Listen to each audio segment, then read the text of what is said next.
বড়দিনে জনজোয়ার সৈকত নগরী দীঘায়।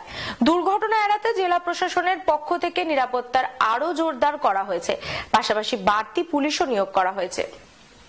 ছুটি মানে পর্যটকদের পছন্দের জায়গা দীঘা, শঙ্করপুর, তাজপুর ও মন্দারমণি সমুদ্র সৈকত। সেই মতো বড়দিনের ছুটিতে দীঘায় লক্ষ্য করা যাচ্ছে উপচে পড়া ভিড়। কয়েক লক্ষ মানুষের সমাগম ঘটেছে দীঘার সমুদ্র সৈকতে বলে প্রশাসন সূত্রে খবর। দিদার খাওয়া দাওয়া, ছবি তোলা, জমিয়ে আড্ডার সাথে সমুদ্র স্নান। পর্যটকদের নিরাপত্তার জন্য বিশেষ ব্যবস্থাও করা হয়েছে, পাশাপাশি বাড়তি পুলিশও নিয়োগ করা হয়েছে। সমুদ্র স্নানে নেমে যাতে কোনো রকম অপ্রীতিকর ঘটনা না ঘটে তার জন্য নজরদারিও চালানো হচ্ছে। স্নানঘাটগুলিতে ওয়াচ টাওয়ার থেকে নজরদারির পাশাপাশি সাদা পোশাকে পুলিশ নিয়োগ করা হয়েছে পর্যটকদের নিরাপত্তার স্বার্থে।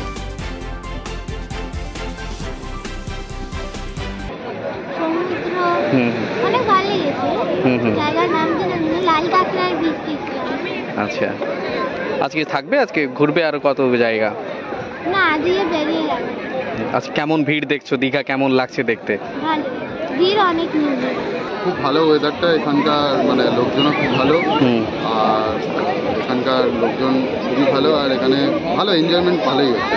কেমন ভিড় দেখছেন আজকে? ভিড় লোকের ঢল এখানে আছেই ভালো, মানে খুবই মানে বাসরে খুব একটু কম আছে বাসর, ভালোই লাগে। অ্যাকচুয়ালি আমরা এসেছি সবাই ফ্যামিলির সাথে, তো এখানে এসে আমরা পিকনিক করছি, মানে নিজেরা রান্না করছি, অ্যান্ড তারপর দীঘা যাব, মানে সমুদ্রে যাব, স্নান টান করবো। দেন আদার টুরিস্ট প্লেসগুলো আছে, যেমন মন্দারমণি টান্দারমণি এইসব আছে, এইসব পাশাপাশি অমরাবতী পার্কটার কাছে, তো এগুলোতে একটু রাইডিং হবে এইসব।